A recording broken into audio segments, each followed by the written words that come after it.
Okay, g'day folks. The crickets are playing in the background, which means it's nightfall. So we've basically come to the end of this very long series. There's no more building after this. It's just a matter of now me applying a finish and putting the thing together. Now the type of finish that I'm going to use is the type of finish that I use on all my products, and basically everything I make. And that's shellac. And there are two types of finishes that I prefer. It's shellac or oil, and mostly tung oil, because it doesn't give that yellowing effect that you will find with BLO. But it also depends on the type of look that I'm after as well. But mostly, I always use shellac. I don't use polyurethane, I don't use lacquer, I don't use any of that stuff, because I just don't like it. I don't like the look, I don't like anything about it. So shellac is my go-to finish. Now, shellac is a resin, right? And it's secreted by an insect, and this insect is a lac bug. And shellac is mostly found in India and Thailand, and it's on the branches of the leaves It's on the branches of the trees, and the workers come and they collect it. They peel it off, and then they filter it, and they do all the stuff that they do. I mean, there's plenty of videos on YouTube on how they process the shellac, but it's not done in these massive factories, and it's all done in India, well, mostly in India, to tell you the truth. It's mostly done in there, and they work their magic there. But shellac is not a new product. Shellac has been around, in fact, for thousands and thousands of years. The earliest known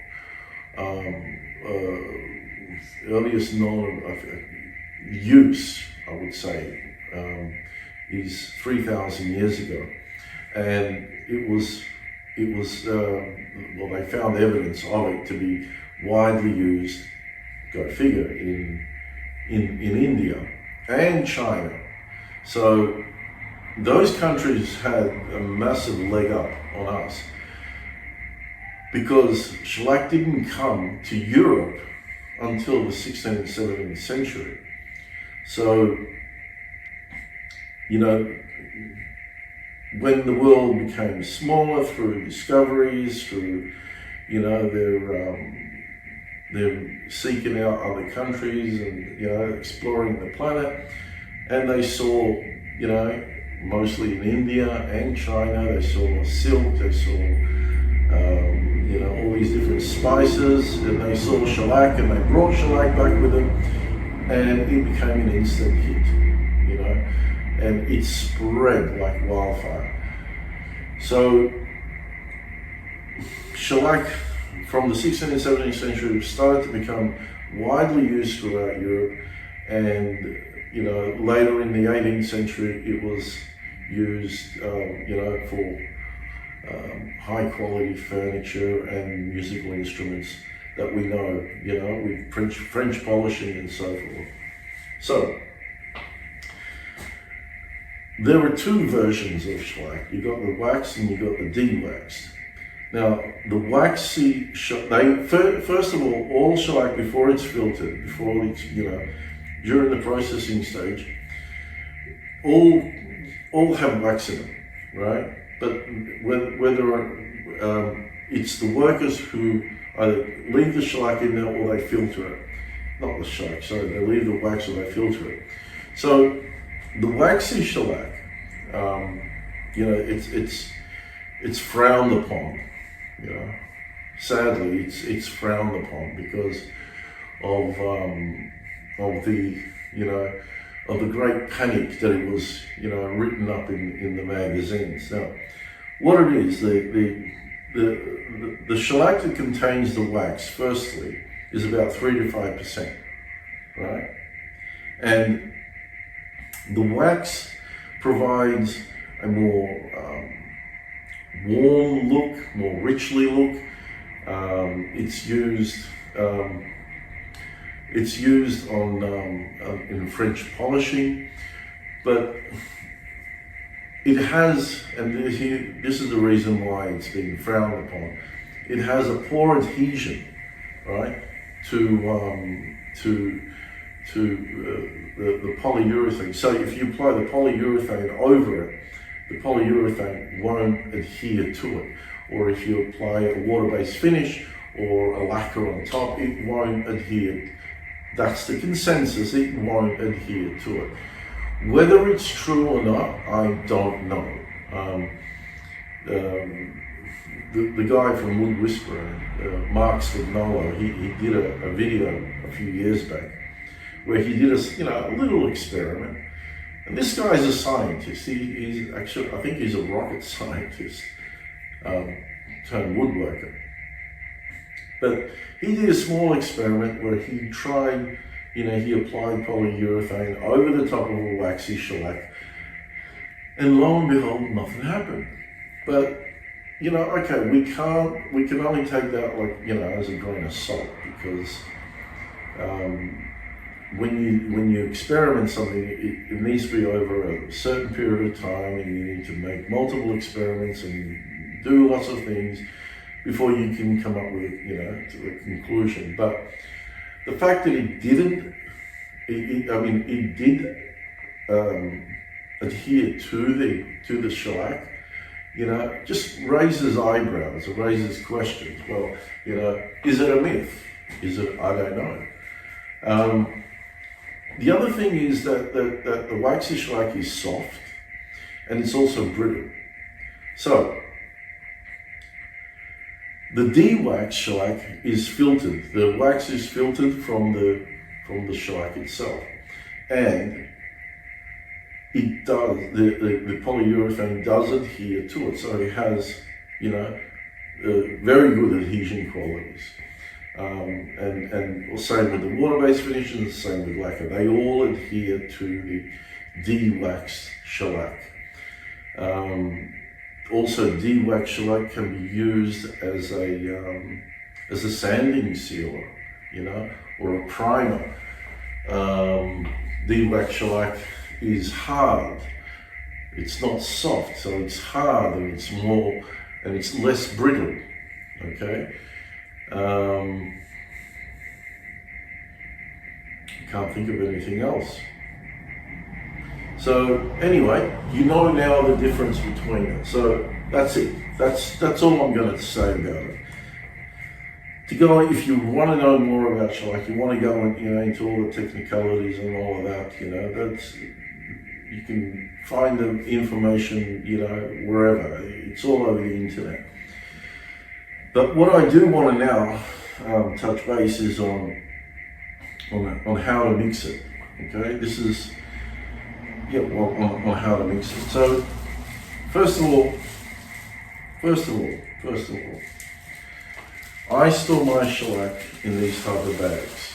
Okay, I get these bags from my supplier, because the shellac comes in these bags.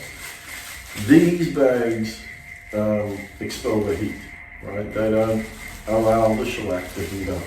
Now that's one thing with shellac, that if it's in a warm environment, it'll spoil. Okay, don't forget, it's a natural product, so it will spoil. So I keep them in this. Preferably, you should be keeping them in the fridge.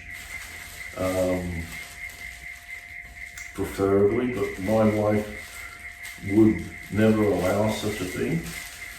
So I keep them in a cool, dark area, like in one of my cabinets in my workshop. So that's what you should do. And the same thing I apply is to the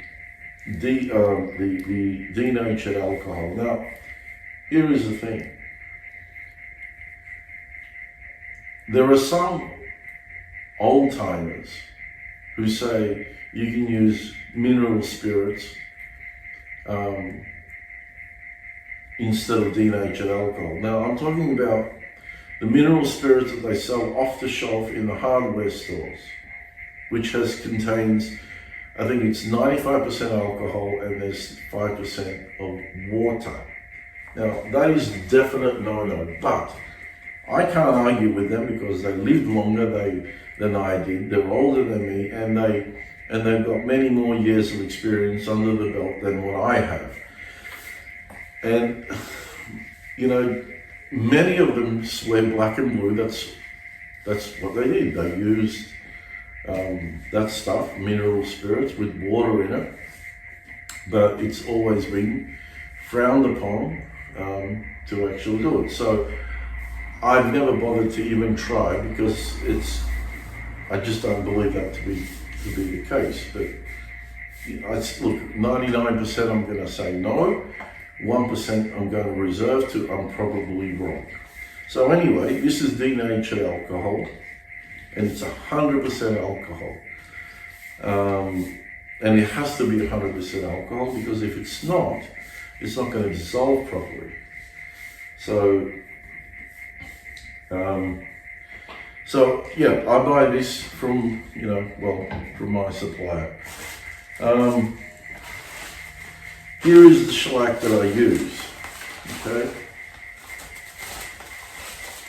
And this is a de-waxed blonde, okay?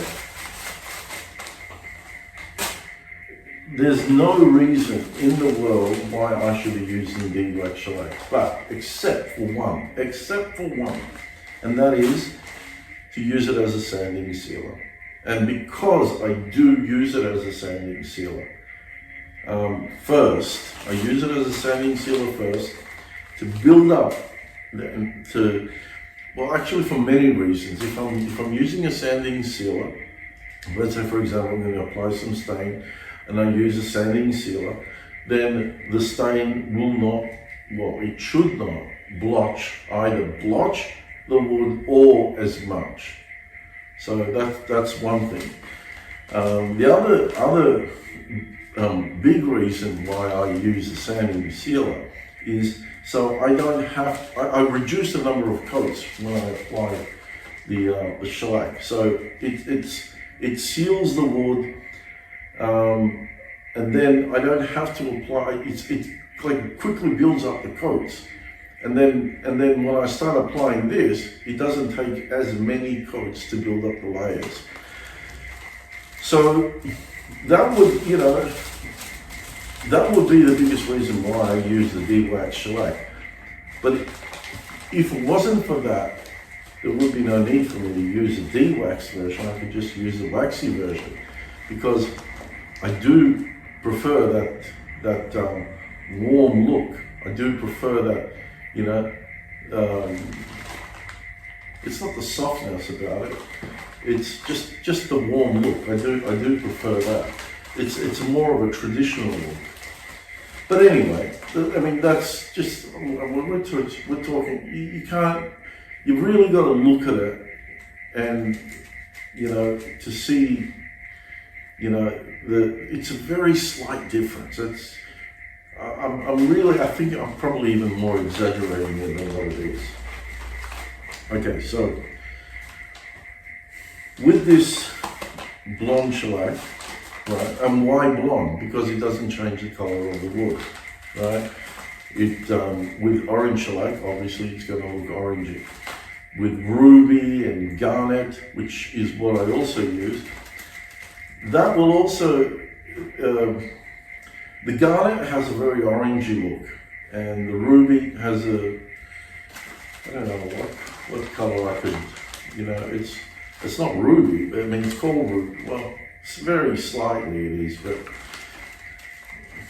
this is, it's, if you for example, you apply the oak stain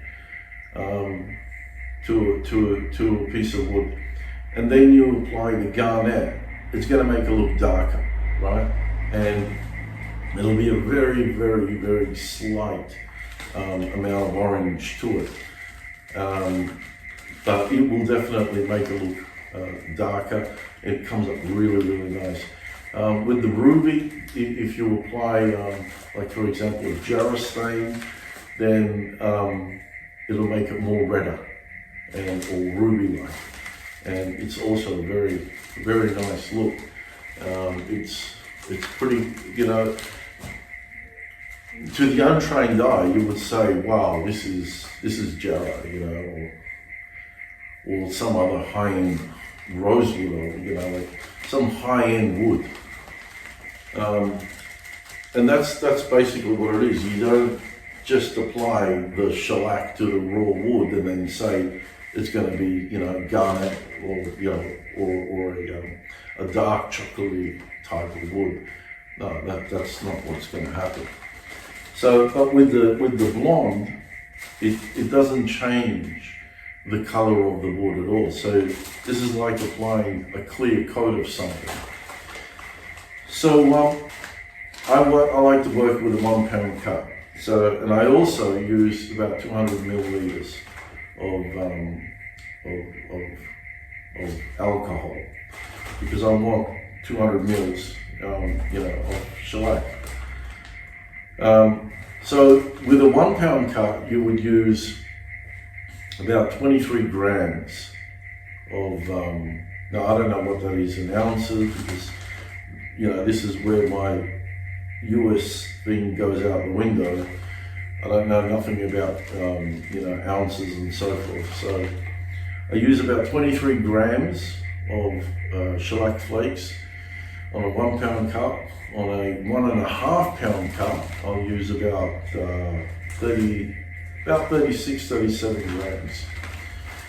So the best thing that I like to do is I like to use a coffee grinder,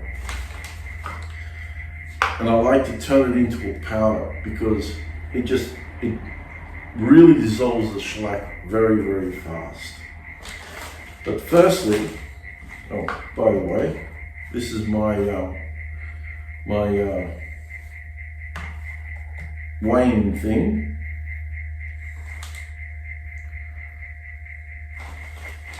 And I first weigh out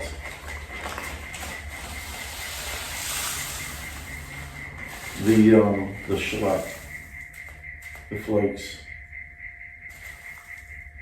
Okay.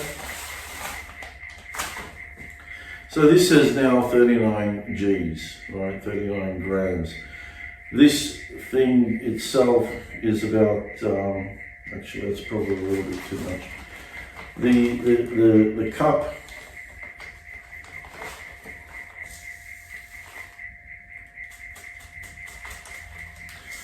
well, it doesn't matter. The cup is about 11 grams, and now it's about 38. So we're looking at about 27 grams, okay? Now it's going to be a little bit over that 1 pound cup, but it's not going to be too much over. So in this respect, it doesn't really matter. When you use this often enough, you don't actually need to weigh it. You can just look in the cup and you know, okay, approximately that much. So now I put it in this coffee grinder and I set it to fine, you know, really fine.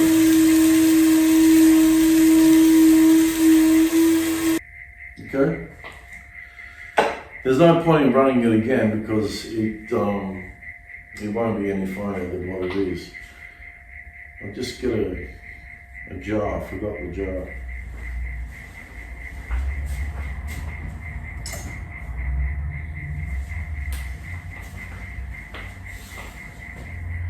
Okay, so this is the jar that I use, all right? You can find that anywhere.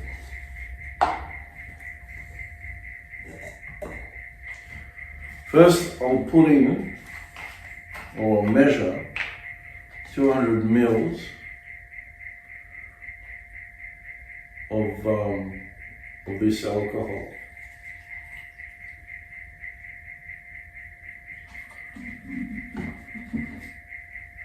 And then I'll close this up quickly because I don't want the moisture of the air, the moisture in the air to come into the bottle. I try and keep it as close as I can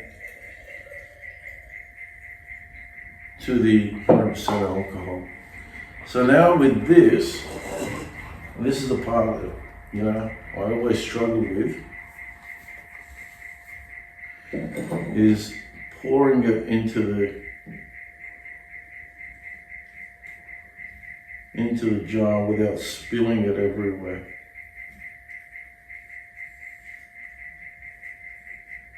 And this is also why I don't really care about how much over I've gone, because I know I've spilt a lot of it on the table. But in this case, I've actually spilt an absolute minimum. Okay, so now that I've done that, okay, I can close this up and mix it like that, such, and then leave it overnight to dry. But I'm not going to do that because I don't need to. Thankfully, Christopher Schwartz has come up with a brilliant solution. If you can get yourself, what's this called, inklet, if you can get yourself one of these, right, the bigger the better, because you can actually, you can make a larger batch of shellac if you need it. For me, I don't need it because I always work in small batches. The less this has to hang around, the higher the quality content of it is. So he came up with this solution that if you can get something that's going to constantly mix it, you see how it's on the bottom, right? If you can get something that's going to be constantly mix it, right? This will be ready in 2 hours, not 24 hours. So I hooked this up to my shop vac. I now feel like a traveling salesman. And you get this little tablet looking thing, right? That's your stirrer. That goes in there like that, right? I turn this on. I just look, I keep turning it up.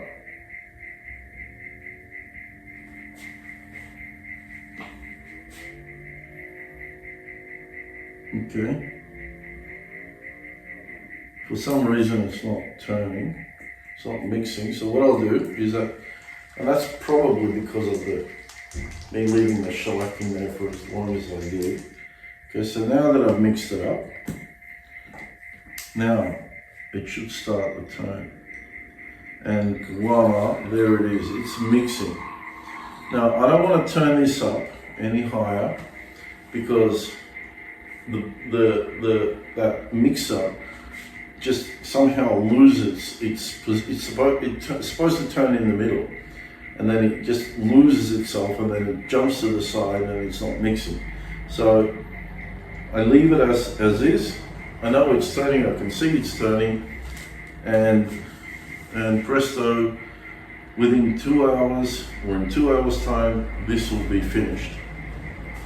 Now, because it is nightfall and my work for the day is over, I'm going to allow this to mix until tomorrow morning. It's perfectly safe. If you don't feel comfortable by leaving this on, which my wife never felt comfortable until I've proven it to her that nothing can go wrong.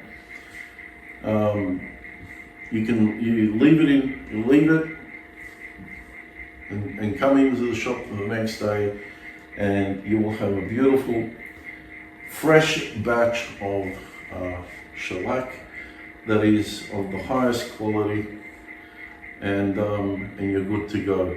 So I'll start up that'll be it for me. I'm not going to show you how I apply the shellac.